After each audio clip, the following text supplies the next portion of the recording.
Hello everyone and welcome back to the Great Book of Grudges. My name is Nathan and we're back with another lore video. Today's topic is the favoured son of Slaanesh himself. I'm of course talking about Sigvald the Magnificent, so without further ado, let's begin. Sigvald was born out of an incestuous relationship between a powerful northern warlord and his sister.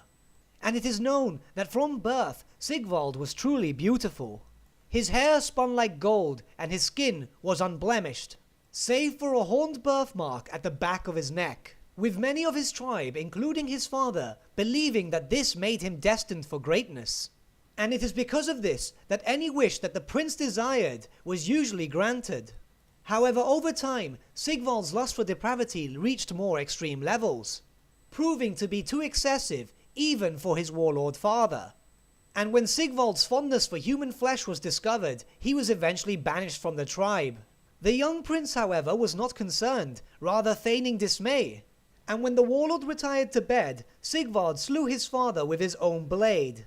After his father's death, instead of taking over the tribe, Sigvald decided that a man of his caliber could easily survive in the Chaos Waste.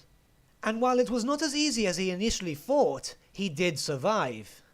You see, whilst journeying through the Chaos Wastes, Sigvald came across a small valley, nestled between a mountain range. The land here was unlike the rest of the Chaos Wastes. It was serene and it was beautiful, seemingly untouched by the powers of chaos.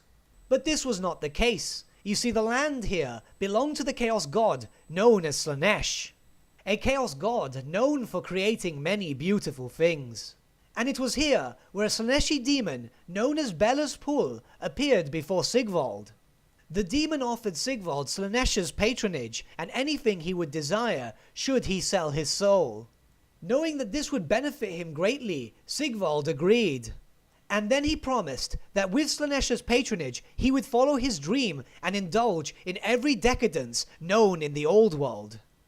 Sigvald was then empowered and set upon his quest, over time amassing a large number of followers to do his bidding. He also devoted himself to destroying anything he deemed to be too ugly, but also more beautiful than he. For he wanted to create a new world, a beautiful world, but none could be more beautiful than the favoured son of Slaanesh himself. His actions gained him much favour in the eyes of Slaanesh himself, for the more he indulged, the more power he would receive. Sigvald saw his vanity as one of many of his tributes towards Slaanesh. And vain he was, having his personal bodyguards carrying mirrored shields at all times. This allowed him to always be able to look at himself, even whilst in the middle of a battle. His vanity was noticed by Slaanesh, and the Dark God gifted him golden armor that never rusted or got dirty. This magical armor also allowed him to float a foot above the ground, so that his feet may never touch the dirty soil.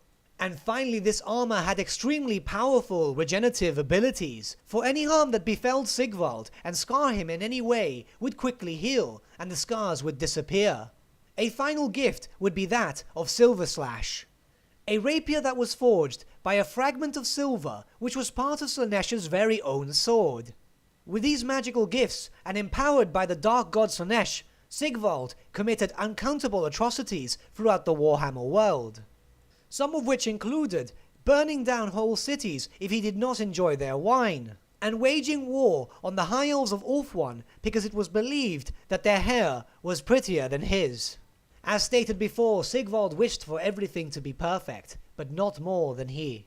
During the end times, Sigvald, like most of the champions of the Chaos Gods, was quite active, taking part in the sacking of Kislev and eventually turning his attention towards Bretonnia, to which Sigvald harbored a great hatred for their apparent disgusting wine.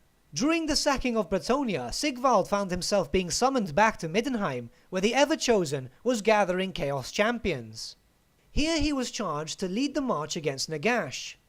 However, he was not to lead the charge by himself, and instead was forced to work with the Troll King Frog. Sigvald obviously protested to fighting alongside this beast, flat out insulting the King of Trolls to his very face, but nonetheless went off to battle, eventually meeting Nagash's army, and dueling the former Chaos champion Krell. During this duel, Krell managed to land a hard blow to Sigvald's face, horribly disfiguring him. And in a fit of rage, perhaps forgetting that his armor had regenerative abilities, he managed to force the undead wight to the ground and pummel his skull in with his bare fists, completely disfiguring his two hands. And there Sigvald stood in an emotional state. For at the moment, he did not consider himself to be beautiful. It was at this point that Frog, obviously not impressed with the Prince of Slaanesh, decided this was the perfect opportunity to take revenge for the insults that Sigvald had incurred upon him, swiftly smashing in Sigvald's skull and then urinating on his corpse. With that, the life of the favoured son of Slaanesh had ended, but his soul still remained in the loving embrace of his adopted father. And with that, my friends, we've come to the end of our lore video. Thank you so much for watching, and if you did enjoy the video, might I suggest giving the video a like, or even subscribing to the channel, as it really does help us out. In the description box below you can find some useful links like a Twitch page and a Facebook page for the channel, as I'm hoping to be a bit more active in various other outlets. But once again, thank you so much for watching, and I shall see you all again very, very soon.